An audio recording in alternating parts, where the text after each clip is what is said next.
I think a lot of people, especially people that are really like creative types, are going to resonate with this story, honestly. Like, I mean, we're creative types. Obviously, we're like game developers, but we kind of poured our own souls and life experiences into this story. We brought all of our literal decades of like gaming knowledge and storytelling Right. from playing games into this game as well. This is like, I'm trying not to get like too sappy, but I feel like real artistic expression is storytelling. It's like the one thing that like human beings do that like set us apart from other animals. And storytelling is just so important to me to inspire and to intrigue and to motivate people. And that was the entire point of why we made this specific story the way we did. Right. And I know like it's interesting because the landscape nowadays in gaming is kind of moved away from that. What's going on, guys? Welcome back to another episode of the Renaissance Games podcast. I'm Nick. I'm Arman. And we are lifelong gamers as well as game developers. And by the time you guys are watching this, our game will be out. We've been working on this thing for over 5 years and it's finally coming out. And today we wanted to talk about crafting the story of Traveler's Refrain. We thought that would be a fun one to kind of dive into and break down sort of our process, because not only was it a lengthy process, but our game is very story driven, obviously. Right. So we had a lot of different pieces that we had to kind of fit together. Characters, settings, the typical stuff that goes into a story. Yeah. So. And the other thing too, just in general, is the fact that with a story-driven game, you need the game mechanics to work with the story, or you need the other way around. So It's like the game needs to still be fun while playing out the story. We're not making a movie, we're still making a video game. So that was something we had to constantly keep in mind, where it's like, I think pacing is one of the biggest things that we had to consider, right. So that you're not just like sitting through dialogue on and on. Now, if you're Kojima and you have like all the money in the world, more money than God, right. And you can put, that money into like high budget cinematics, then that's one thing to get the player to sit there. But with our sort of, constraints that we had on an indie project like this, we had to think very thoughtfully about how we were writing the story and like delivering it to the player. Yeah. And also, I guess, keeping the scope in a range that was doable. Yeah. And just make sure that, again, writing the dialogue was feasible. We knew we wanted it to be voice acted as well. So that was another thing we had to consider, is like hiring voice actors and working with them and implementing all of the voice lines into all the dialogue was like, we're kind of putting all of these constraints on ourselves, but I think it was good at the end of the day because it made everything a lot more concise. Yeah. We didn't have the luxury of just being very, I don't know, go off the rails with stuff, I guess. There's a lot we could say about VO. I think VO is just kind of, there was a point in time where Nick was just like, dude, I'm about to take all the VO out of this game. And I'm glad we didn't, because it turned out awesome. Yeah, because it's a lot of work. I mean, Milan, our sound guy, he'll tell you, it takes a lot of work to get all the voices to be like the same level, and then make sure they're all on the same like sound bus, and then they all have to be put into the right dialogue, like node in the game, and there were just so many like and lines to preface missing too, and stuff. There's like 110 pages of dialogue. So there's that too, just to put it into perspective. They handled most of that stuff, so they kind of did all that. But it was brutal. It was brutal, yeah. But it was fun. Mm-hmm. Cool. So maybe let's start off by talking about like what some of our story inspirations were, and then dive into like how we broke down that story and how we developed it throughout the process. So I say that you were kind of like the genesis of the story. You kind of had the initial idea or thought for the story, and then you brought that to me, and I kind of helped you refine it. But I think at the end of the day, it was your vision on the story elements. I think what I came to the table with was this musician comes to this forest seeking for a way to find his long lost love, and he hears of some way to maybe go back in time or to change his past to be able to get to her again. That was kind of like just the overarching plot. And then from there, that's when we started like just prototyping and putting in the basic mechanics. And I think that was when we started developing like the choice screens where he's kind of narrating parts of the story. So we were like, okay, from that point, maybe we can start showcasing pieces of his past, like that you actually play through. So, you know, you'll be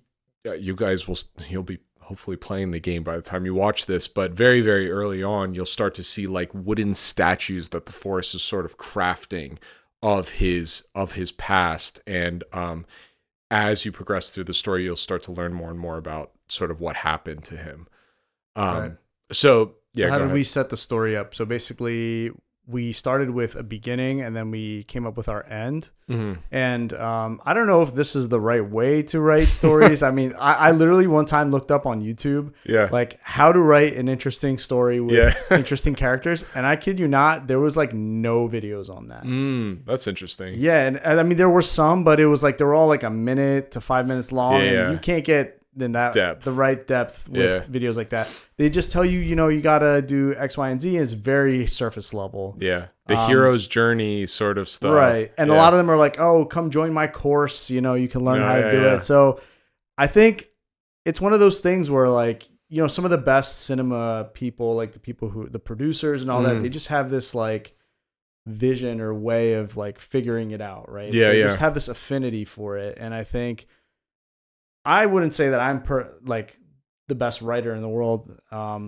You're a pretty good writer. I mean, like we really spent time like honing in the dialogue, and I think I would say we both developed as writers throughout this project because of how intensive it was to make sure everything was as perfect as we could get it. Yeah, like it wasn't like a thing where we went in and we just knew what we wanted to do the whole way through. Yeah. It was like it was a learning process of learning how to like, first of all, write meaningful dialogue, avoid like cheesy writing as much as possible, even though like sometimes with games like this, it's kind of unavoidable at times.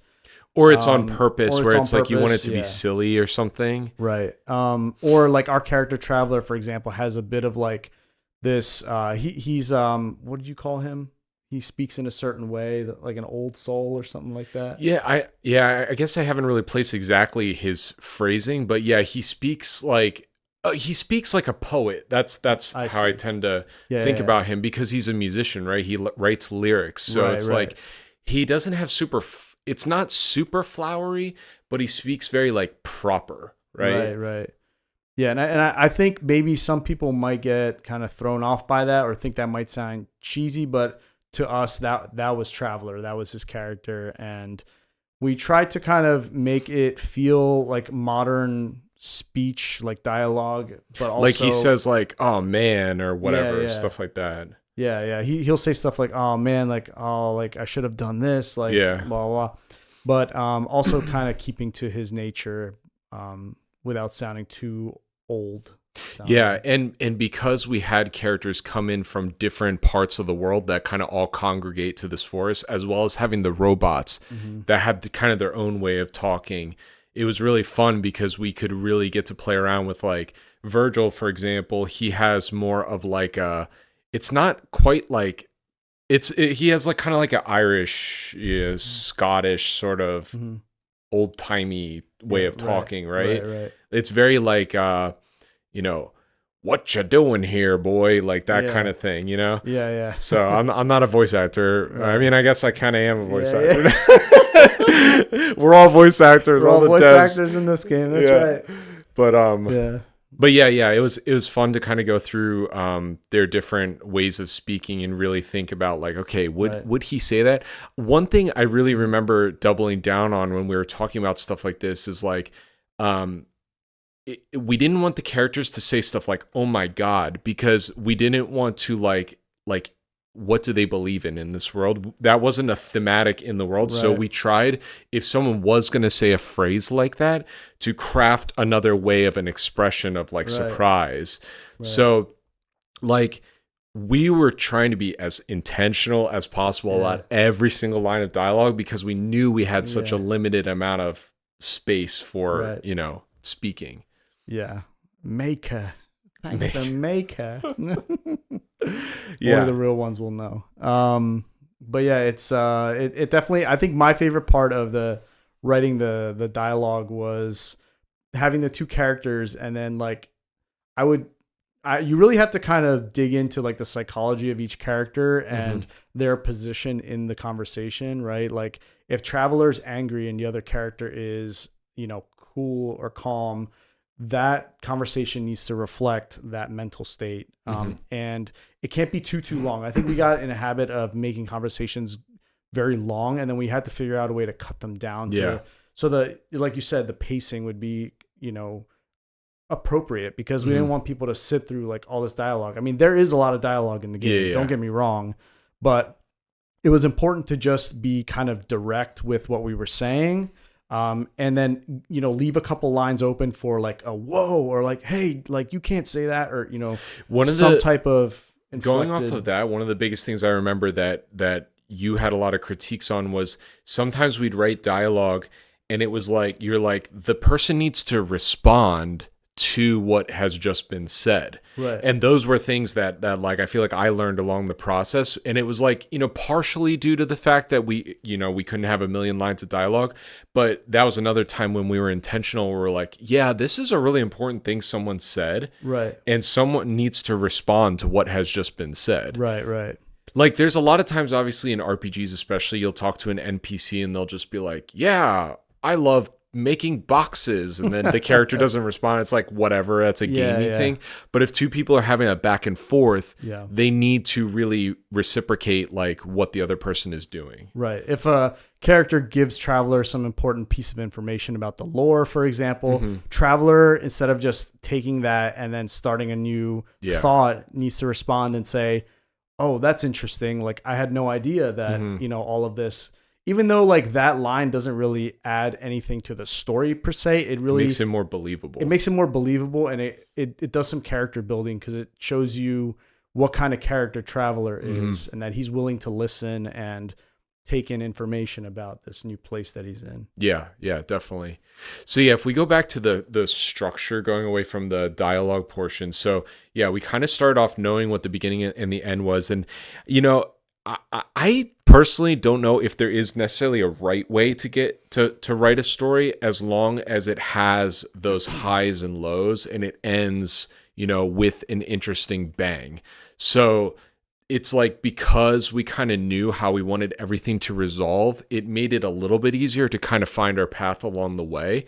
And that's what we used the other characters for, was like a vehicle to kind of drive everything to this like apex, like build Traveler's character while also incorporating lore things, and then get you to the end of the story where everything kind of starts to make a lot more sense. Yeah.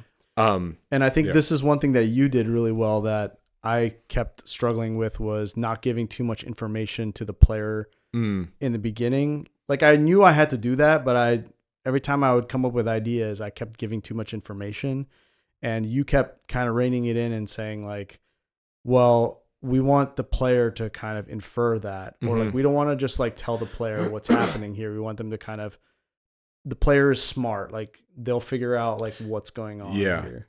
And that was an interesting challenge too, because I mean, I think we're kind of on the same page in terms of this, but like, I like games that you have to infer as you go along, but you're not left completely hanging in terms of understanding what the heck just happened. Like a Kojima game. Oh man, I do love Kojima, but I don't know. It's just a huge bummer for me when I feel like I need to go on Reddit just to like understand what the heck happened in the game I played. So I personally like to deliver a story where we give just enough pieces that then they can start like being like, oh, well, maybe this happened or whatever. Start at least throw some pieces of the puzzle in, so you can start at least trying to figure out what could be the middle piece. Yeah, exactly. Yeah. So that's what, like with Severance, like we just watched season 2 of Severance. And that one was just like, finally in season 2, some answers. They gave us some answers in season 2. So that, I feel like it's a similar example where, but I feel like in that show it was like they were just starving you completely of information for a long time. trickling Or it in was little just bits very of kind of trickled, lore. Yeah. We had to be careful about trickling in stuff, basically introducing things slowly to the player and letting them think for a second. Like, I know most people that, I don't want to say most, but I want to say like maybe half the people that play Traveler's Refrain might not catch all of the details that are in the story and the lore. Yeah. There's a lot of like hidden writing and text and Even art, just visual stuff. Visual stuff that if you pay attention in some of the areas, you'll pick up on very detailed things that we kind of put in there. I think we set it up so like the A plot of Traveler's Journey is we tell them what happens. The B plot is a little more cryptic, and then the C plot is like the most cryptic, right? Yeah. Which I think is cool because then people at least still have that opportunity to go on Reddit and like theorize, like, oh, well, what happened back then or whatever. Yeah. So, yeah, it's a really fun process. But we wanted to make sure it wasn't too vague to the point where like the player finished the game and they're like, I don't get it. Like, I don't understand what happened. Yeah. I think we wanted to basically towards the end kind of really help them along if they haven't quite picked it up by then. Maybe be a little more direct with what's happening. But it'll be interesting to see people playing and wondering what is happening in the plot. So I'm interested to see what people think about that. I know. And I want to go back to some of the inspirations too. I actually just uploaded a video today about some of my like big inspirations for just like the game as a whole. And I listed off the first Legend of Zelda, Final Fantasy VII, and Nier Automata. And I feel like what all of those games, I'd say more Final Fantasy VII and Nier Automata do really well is like this sense of intrigue and mystery throughout the whole process. And I just want to see how people handle everything and come up with their own theories, because especially those games, like people write essays on that kind of stuff. So for me it was Link's Awakening, like the 2D style Zelda games, obviously like the 3D ones as well. That's a side of the puzzle and dungeon building was always something I wanted to do myself. Yeah. And I got a great opportunity to do that on this game. So I did research, of course. I had to go and figure out like, how do they build these dungeons? And I'm not a dungeon builder. Now you are. I am now, but I'm still very novice, I'd say. But our dungeons are pretty fun. I think people will have fun. Yeah. I guess maybe I've just grown a lot in the process of making these dungeons, but it typically starts with, and we spoke about this on our stream that we did, but dungeon building, right? And how the architecture kind of fills into that too, and the lore. Let's talk about how we needed to integrate story elements with, like, it needed to be cohesive with the gameplay. Right. So like, I guess one of them that's kind of obvious is like, we have the nature element, we have the tech element with the robots and stuff. Like, obviously robots, it's like machinery. We had to think about like, okay, how can we add mechanical things like traps and electrical elements and stuff like that, that we can then use as things to, push the story forward. So like, doors that are barred by certain devices and stuff like that. And the whole concept of verve, which is essentially what fuels the machines. Yeah. And that comes from the forest. Yes. Yeah. So that kind of already puts those two elements together in a certain way that they need each other. And and Traveler needs it to become powerful as well, basically. Right. Yeah. And it helps Traveler. It helps everyone in the forest kind of. And there's a reason for that. That's part of the story. But I won't go too far into like the reasoning of verve. But there is a purpose for it in terms of it comes from the earth. The earth. And, yeah. And another thing too, real quick, is we mentioned Earth, but I think our idea for this, right, was basically like it's just a place in time, right? Yeah, or a place out of time. Place out of time. Yeah. With its own sense of time. Yes. Yeah. Right. So it doesn't follow the laws of nature. Right. Yeah. And that's why it's so special, and that's why people are drawn to it, because it has these sort of mystical properties. Yeah, and I guess another thing with creating a world that does not abide by the laws of, the regular world is you have to teach the player about that world, right? And we needed to come up with our own rules. Yes. That was probably the most challenging part of the whole puzzle, was like, we had to make sure that, like, okay, would something like this happen in this world? Because I feel like anime is at fault for this, like, quite a lot. But I've actually watched a video essay on this, and apparently, like, in general, Japanese people are more willing to suspend their disbelief than, like, American people. So it's kind of like just, I don't know if it's how it was brought up or whatever, but it's more my inclination to be like, okay, everyone needs to understand the rules we've set, and everything in the game needs to abide by those rules. Mm-hmm. So yeah, because if there's no rules, then anything can happen, and it kind of breaks the immersion of being in that world. You want the player to feel like anything can happen within the context of what you set them up for. Right. So and that's something that we learned from just doing research as well on other games and successful games that we looked at. They just kind of had that cohesion of, is this an event that could happen in this world? Yeah. And then basically I was always the culprit of, like, this is something. You had a really bad one time with the door to Zone 3, where you're just like, let's just, the door just disappears. And I'm like, no, the door doesn't just disappear. Like, something has to make it disappear. No, I had a lore reason, but it wasn't very strong. So it was like, there's a lot of times with that. And a lot of that, I think those times come mostly due to game mechanical stuff, where we're like, it would just be cool if we just added this thing in, but then we had to take a step back and be like, okay, does this work with our story though? Right. Because if this is true, then that means that this could be a possibility as well. Yeah. Right.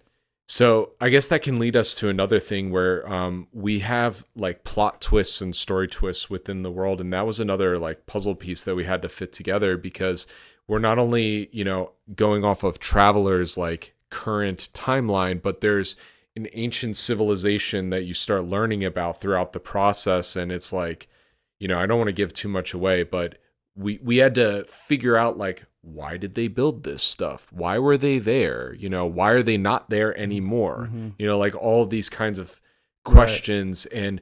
And at one point we literally made a, like, graph for our team.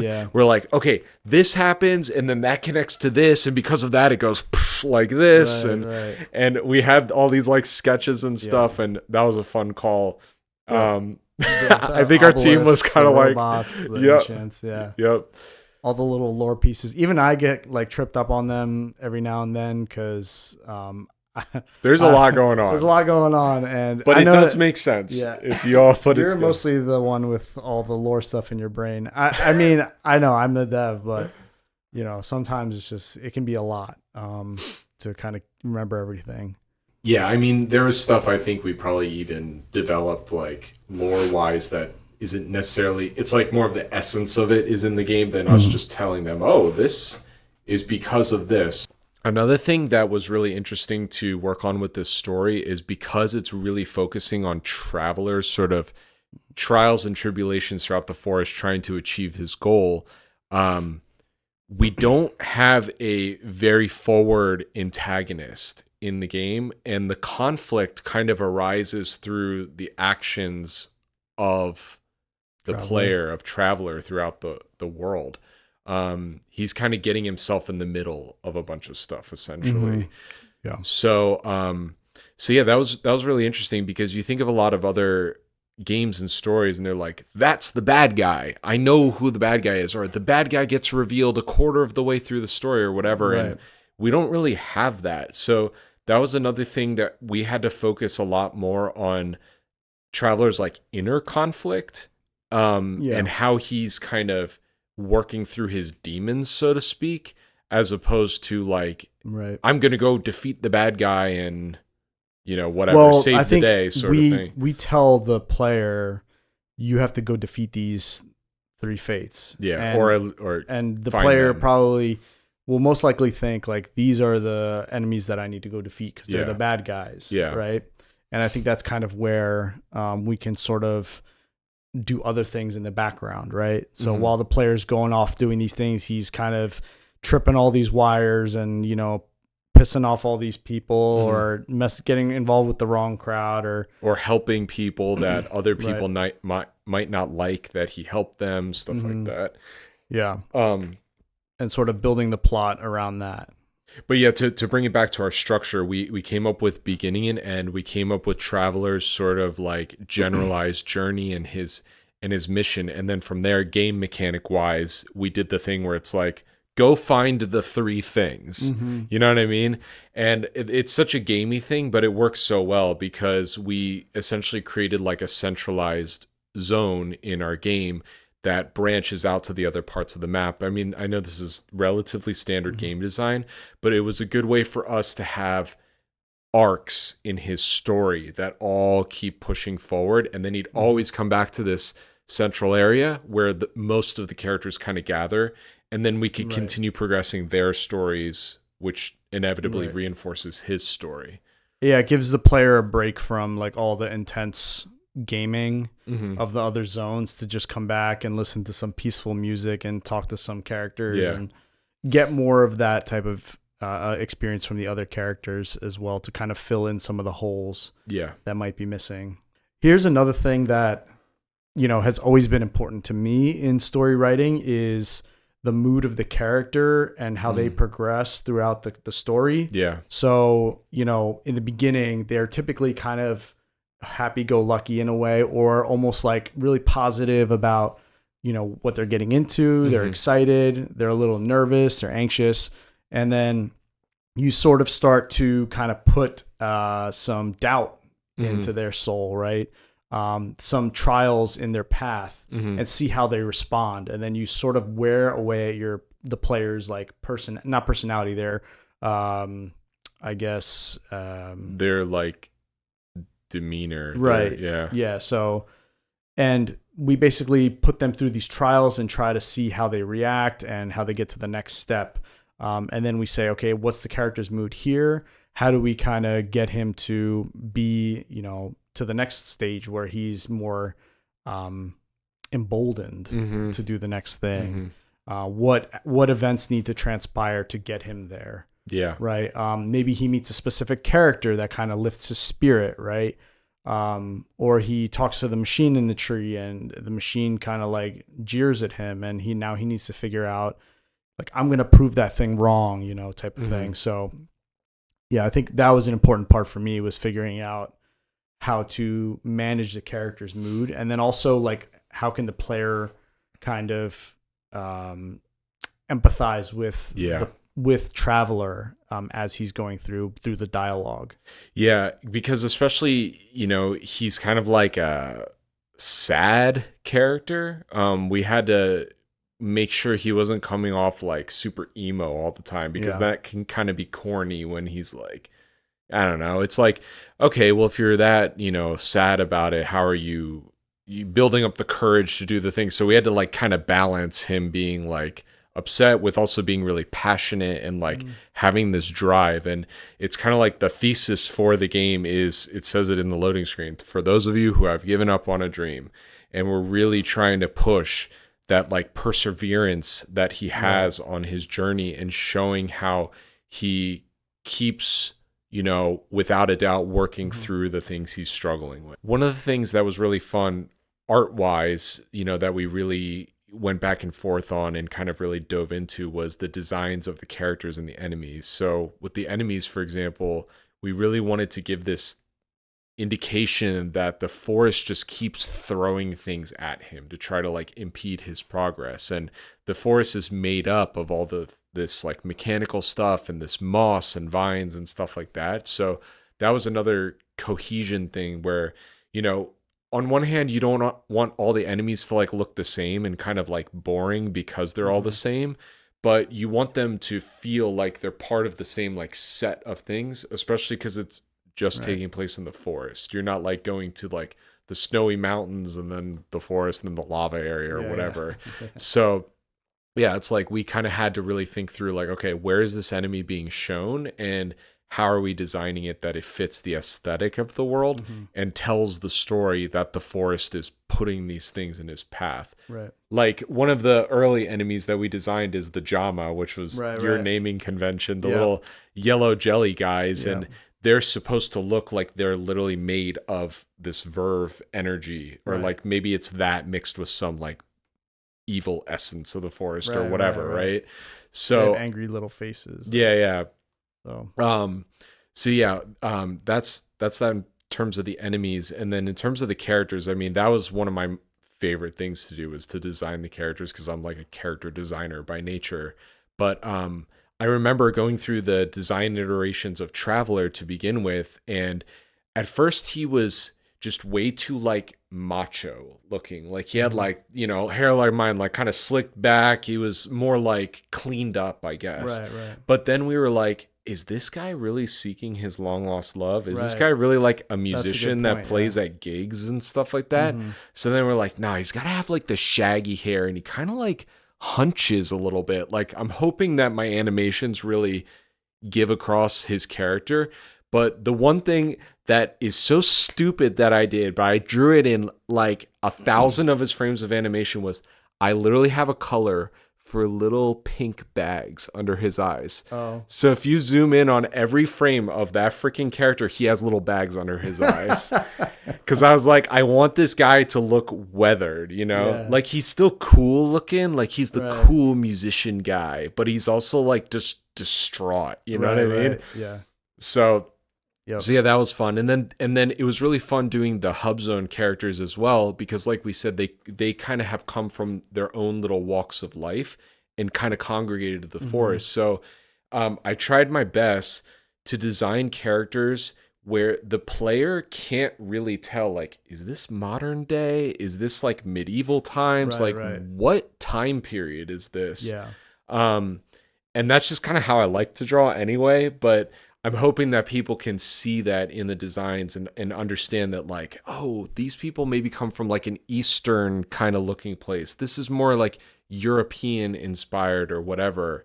And then, I mean, this is one that I think I've said on other talks before, but the whole architecture of the forest was very heavily inspired by like, you know, Mexican, like Aztec, you know, Mayan kind of ruins. Like it has like the squarish sort of like pyramid looking things and very angular sort of designs. Like there's like weird birds and dragons and stuff like that. Quetzalcoatl. Yeah, Quetzalcoatl looking stuff. Yeah. We based a lot of our cool dungeon design around those creatures. So that for me too was helpful, sticking to at least a theme for the forest and the structures of the forest, because then it's like we could always, you know, especially working with the other artists, they were doing a lot of the design of the props and the buildings and stuff like that. So we'd always go back to that, like, is this referencing that sort of look? And I think it all kind of came together at the end. This is maybe straying a little bit away from story, but there was a long period of time where it was like, it's hard not to build a game that's about a forest and it just be like trees and dirt. You know what I mean? Like, yeah. So it's it's got to be mystical. Yeah. I mean, there is a lot of trees and dirt in our game. I'm not gonna lie, but there's got to be stuff kind of in the background and the foreground, like trees parallaxing and things like that. Yeah. Keep the player engaged. Well, but then you have the more architectural areas from the ancients. You have the robotic towns, so that kind of varies up. You have the dungeons, which are more like stonework and structural. But you have the snow level. The snow level, the secret snow level.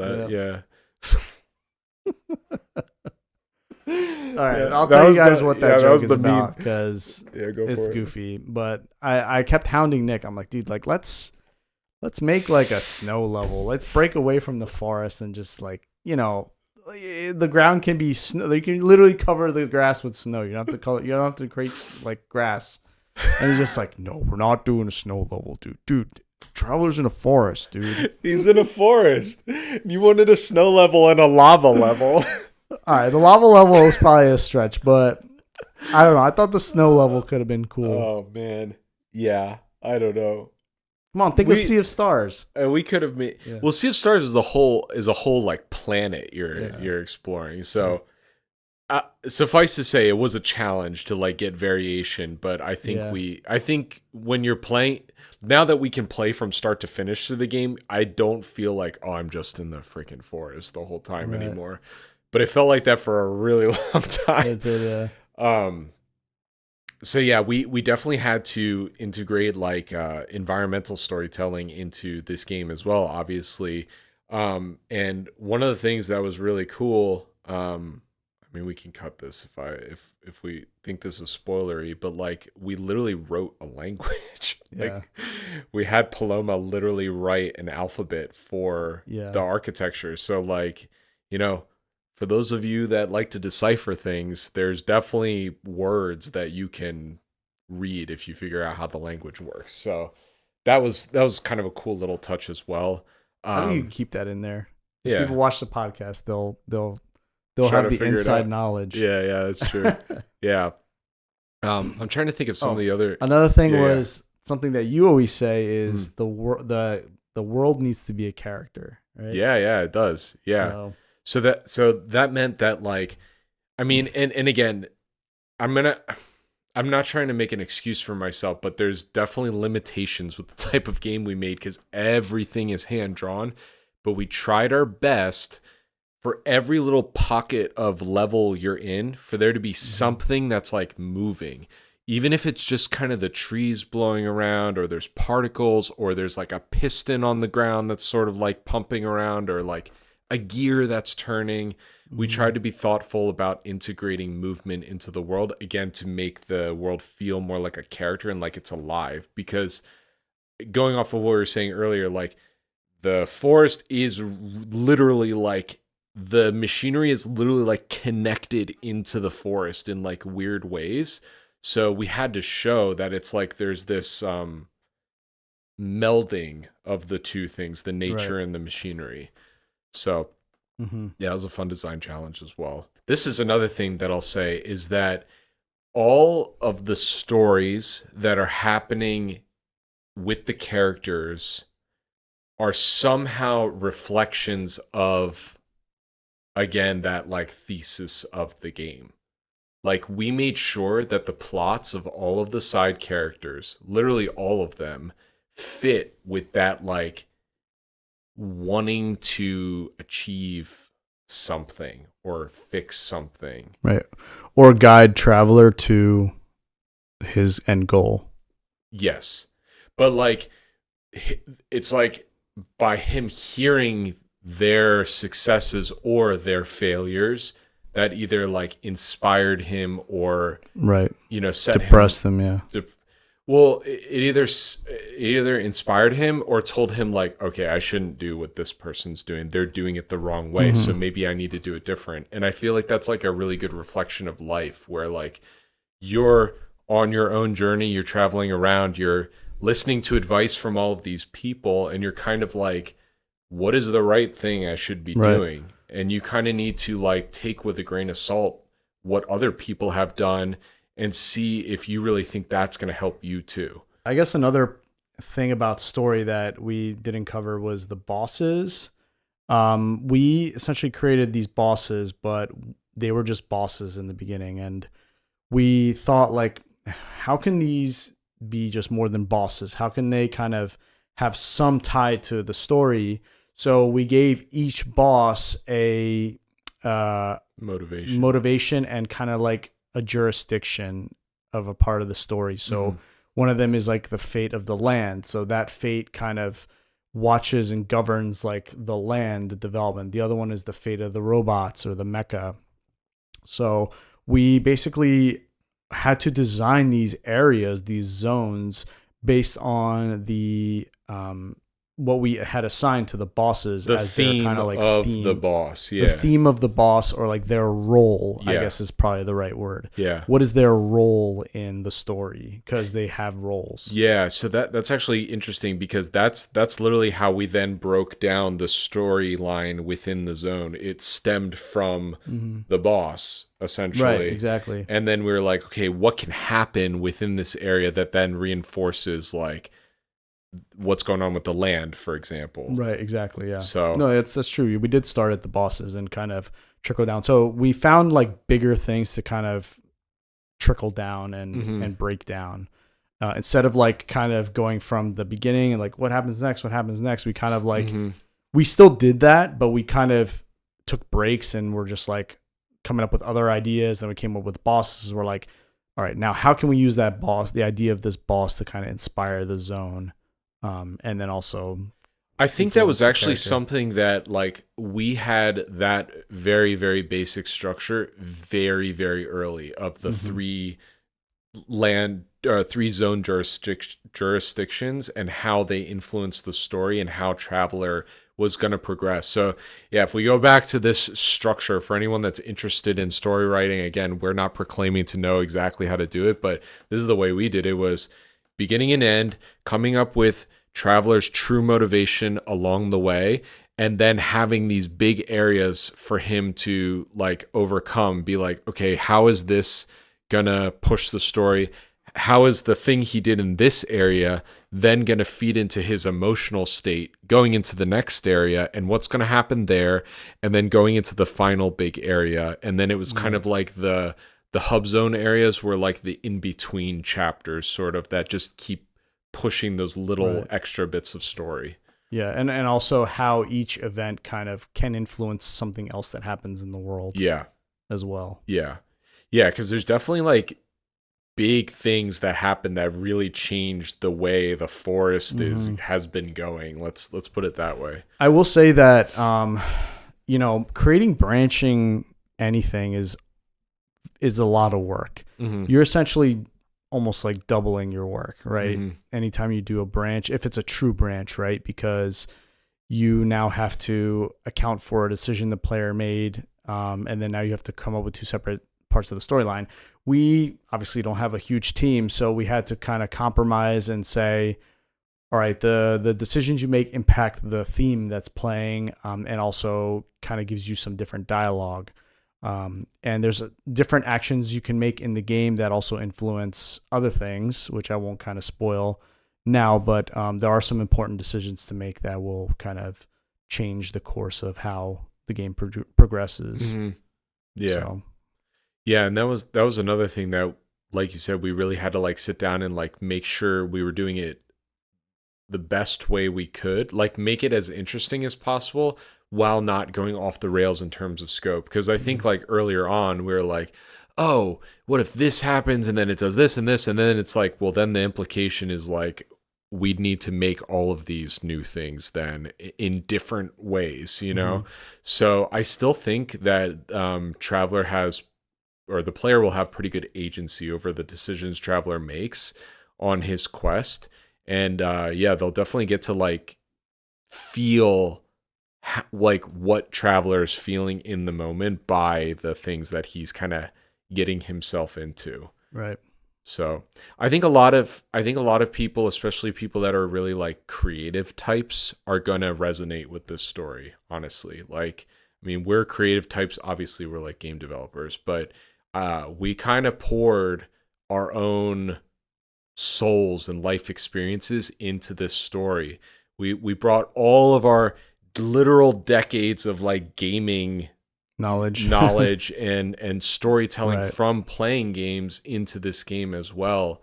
And yeah, I think that I don't know, for me, I think that this is like, I'm trying not to get like too sappy, but I feel like real artistic expression is storytelling. It's like the one thing that like human beings do that like set us apart from other animals.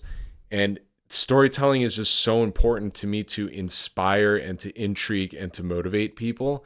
And that was the entire point of why we made this specific story the way we did. Right. And I know like it's interesting because the landscape nowadays in gaming is kind of moved away from that. And I think you and I still just love like story-based games and like how big of an impact they had on us growing up. I think a lot of the games nowadays are very just kind of like sandboxy or just kind of like quick fun or like online shooters. And online PvP games, and I'd say a lot of people are still playing story-based games, but I feel like it's not as much as it was before. But I think we really feel like that is something that we just love. And even though it's not the biggest genre out there right now, I feel like it's just something that we wanted to do and put out there. Yeah. So. It's hard to write a story, but yeah, it's really fun and really rewarding, and I'm very happy with how it turned out. So I think that's probably a good place to end this discussion. Yep. But yeah, thank you so much. If you guys played the game, thank you so much for picking it up. Like I can't even begin to explain, like, we've been working on this thing for so long, and this is like, we're like sitting here honestly in disbelief that the game is coming out in a couple days, and that you guys will, by the time you're seeing this, will maybe have played it. So if you played it, thank you. Please hop in our Discord and let us know what you think of the game so far. If you like haven't gone through it yet or whatever, we'd love to chat more with you guys about it. And just like keep your eye out for more stuff from us. We'll have another like more regular podcast next week. And thanks so much, guys. Thanks all. Bye. Bye.